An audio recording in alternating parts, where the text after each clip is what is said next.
Resumo da semana. Aconteceu nos últimos dias na Câmara dos Deputados, tanto no plenário como algumas outras discussões mais importantes. E quem traz isso pra gente é a jornalista Ana Raquel Macedo, editora-chefe da Rádio Câmara. Oi, Ana, tudo bem? Tudo bom, Márcia Aquilissardi, como vai? Tudo certinho. Bom, Ana, a gente na semana passada tinha falado sobre a expectativa, né, do projeto das fake news, a expectativa de votação nessa semana que acabou não se concretizando. O que aconteceu, Ana? Pois é, Márcio, esse foi o tema, né, do início da semana, aquele tema que a gente começa a semana com deputados de diferentes partidos opinando para um lado, para o outro, e aí, de fato, houve ali a inclusão desse projeto chamado PL das fake news na pauta do início da semana no plenário da Câmara, mas por falta ali de acordo, acabou saindo da pauta a pedido do próprio relator. O presidente da Câmara, Arthur Lira, retirou o projeto da pauta a pedido do relator deputado Orlando Silva, do PCdoB de São Paulo. O que vem acontecendo? Nas últimas semanas, nos últimos dias principalmente, o relator Orlando Silva vinha conversando com todas as lideranças partidárias, com as bancadas também temáticas, por exemplo, a Frente Parlamentar Evangélica, alguns deputados, na tentativa da construção de um acordo em relação a esse texto. A gente tem basicamente ali duas posições. Os deputados favoráveis ao texto dizem que esse projeto ele vai trazer mais transparência, mais fiscalização, um ambiente mais saudável na internet, tanto para combater notícias falsas, como também para combater discursos de ódio, incitação à violência, oferecendo ali um risco principalmente a crianças e adolescentes, e até citando muitas vezes os casos tristes, né, que a gente teve de violência nas escolas. Por outro lado, Márcio, a gente tem um grupo de parlamentares, um grupo grande também na Câmara, que é contrário a essa proposta, por enquanto, pelo menos da forma como ela está escrita até o momento, porque eles dizem que há um risco de, nesse controle maior sobre as questões postadas nas redes sociais, que possa haver censura. Bom, é uma discussão complexa, a gente vê que não houve ali acordo entre deputados favoráveis e deputados contrários ao texto. O relator Orlando Silva, então, pediu esse adiamento da votação. O presidente Arthur Lira também se posicionou no plenário, Márcio, não em relação a ser a favor ou contra o texto, ele se posicionou pela intensa pressão que houve também nos últimos dias sobre os parlamentares favoráveis ao texto e parlamentares em geral para não votarem o texto, inclusive numa ação que houve das chamadas Big Techs, que são as empresas, grandes empresas de tecnologia, as grandes plataformas, né, nessa área de redes sociais e também de mensagens, como o Google, o Facebook, o Twitter. E aí houve uma intensa, inclusive, campanha, né? O próprio Ministério da Justiça, pela Secretaria Nacional do Consumidor, entrou ali com uma ação em relação ao movimento dessas plataformas, porque havia ali, no entendimento do Ministério da Justiça, uma publicidade velada nessas plataformas contra o projeto que estava sendo discutido aqui na Câmara.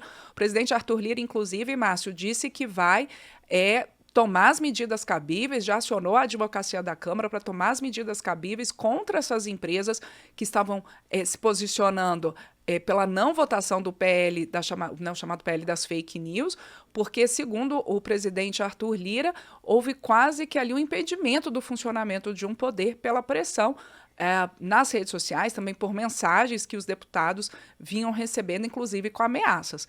Então, esse é um assunto que o próprio presidente Lira, em entrevista à imprensa, disse que, por enquanto, ele não vê ali o clima está muito polarizado em relação a esse assunto, e ele não vê ali ainda, por enquanto, o clima para voltar a essa discussão no plenário da Câmara. Claro que o relator Orlando Silva continua na tentativa de construção de um acordo. O governo tem se posicionado também favorável a esse projeto. Alguns parlamentares, como eu disse, outros contra. Vamos ver como é que vai se dar essa questão nos próximos dias aqui na Câmara. Pois é, Ana, vai continuar gerando discussões. Bom, e entre os temas que foram efetivamente votados, um deles foi considerado uma derrota para o governo, né, que é uma questão relacionada ao novo marco do saneamento. Por que aconteceu isso? Qual foi esse projeto que foi votado, Ana? Pois é, Márcio, foi realmente uma derrota para o governo, porque esses projetos, como a gente fala aqui, eles são projetos de decreto legislativo e são projetos que o o Legislativo tem para poder sustar ações do Poder Executivo, portanto, do governo. E esses projetos que foram votados nessa semana pelos deputados e aprovados, eles sustam ali trechos de decretos presidenciais sobre o marco legal do saneamento. O governo ele editou esses decretos que, na prática, Márcio, eles fazem com que as empresas públicas que tratam de saneamento, que elas pudessem continuar com alguns contratos sem licitação. O problema é que o marco legal do saneamento, ele prevê que as empresas, o marco legal que foi votado pelo Congresso, ele prevê que as empresas públicas atuem em igualdade de condições com empresas privadas nessas concorrências para o fornecimento de serviços de água e tratamento de esgoto nas cidades brasileiras. O que acontece, então, é que já vinha há algumas semanas alguns deputados se colocando contra esses decretos presidenciais, então, portanto, houve a apresentação de projetos sustando parte desses decretos em relação a essa questão das empresas, então, públicas, poderem estar ali no fornecimento desses serviços sem licitação.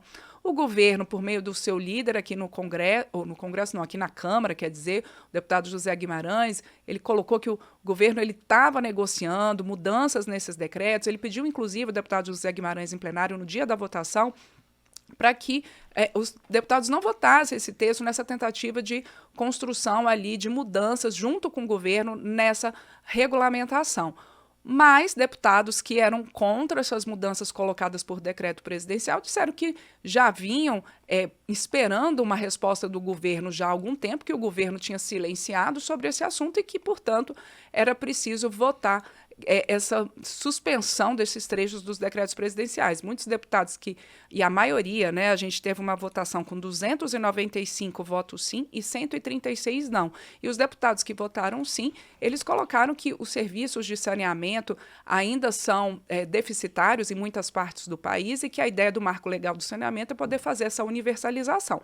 Por outro lado, deputados favoráveis a esses decretos presidenciais que tratavam ali da participação das empresas públicas nos projetos de saneamento básico dizem que algumas regiões não têm tanto atratividade para a iniciativa privada e que seria interessante manter realmente com empresas públicas, que elas pudessem ter a renovação desses seus contratos de prestação desses serviços. De toda forma, foi, como você disse, né, Márcio, uma derrota realmente para o governo. O líder José Guimarães disse que essa é uma questão que, não tem tanta repercussão assim, que é algo que, né, ainda está sendo conversado com o governo, e esses PDLs, como a gente diz, esses projetos de decreto legislativo, eles também ainda precisam da aprovação dos senadores. Bom, e teve 2 projetos também que foram aprovados por igualdade para mulheres. Primeiro, igualdade salarial para mulheres e homens que fazem a mesma tarefa, exercem a mesma função, e também algo relacionado ao Bolsa Atleta. Além desses, Ana, quais foram as outras propostas aprovadas na Câmara essa semana?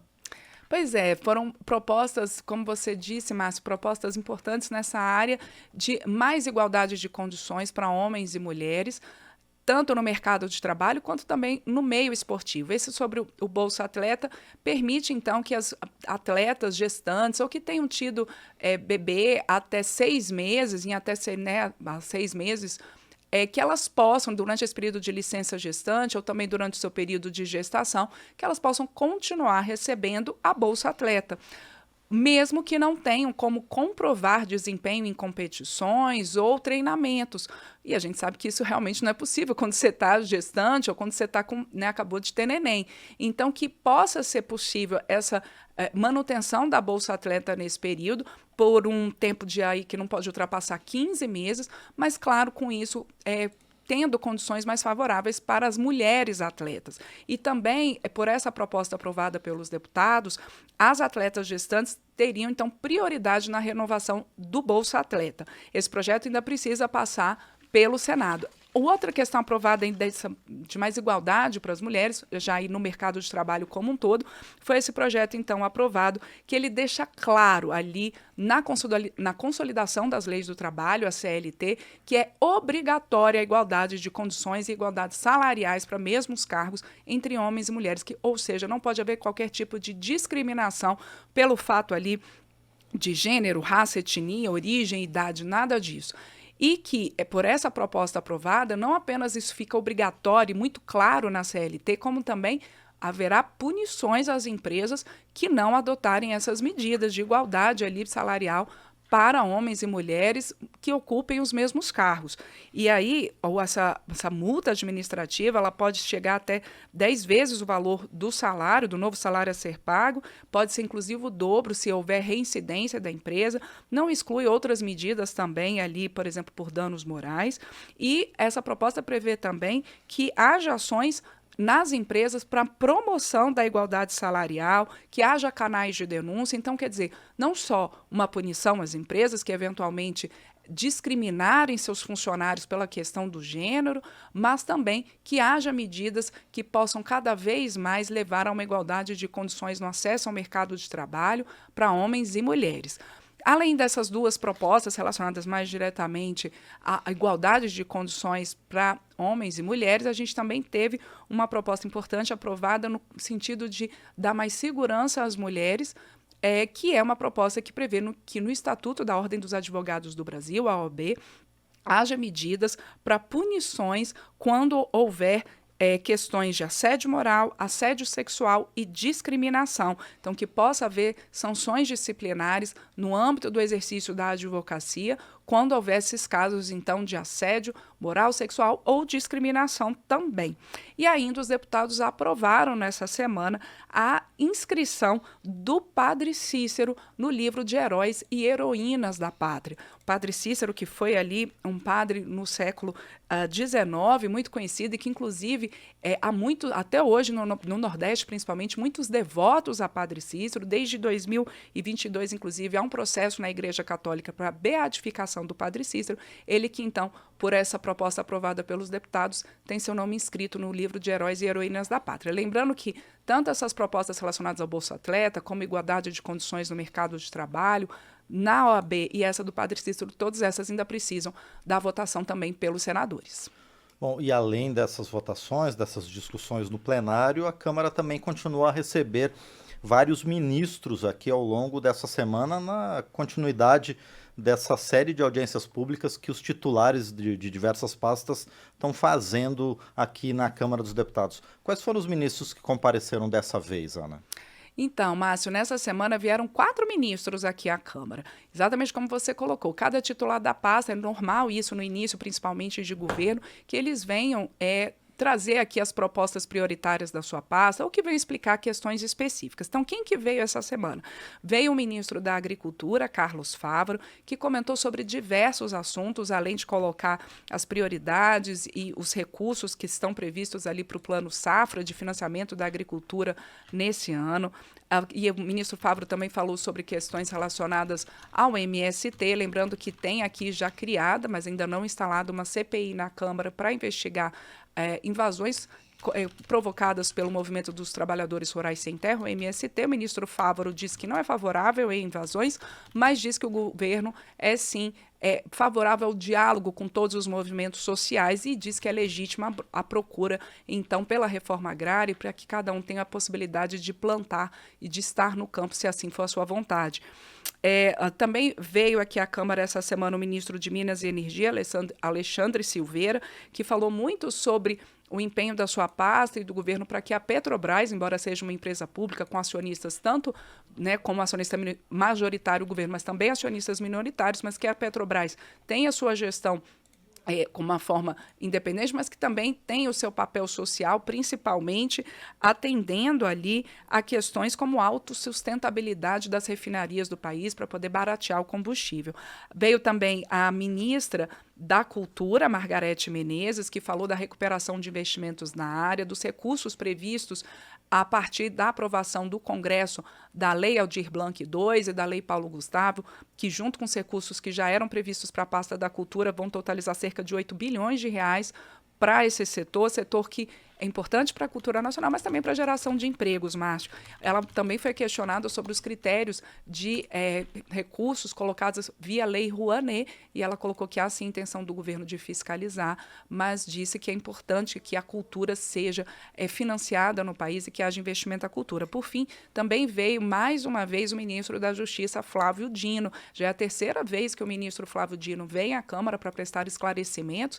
Ele novamente falou sobre os atos golpistas do 8 8 de janeiro, falou sobre os decretos relativos a armas, falou sobre a sua visita ao complexo de favelas da Maré, no Rio de Janeiro, e que ele sim pediu, segundo ele, a proteção policial.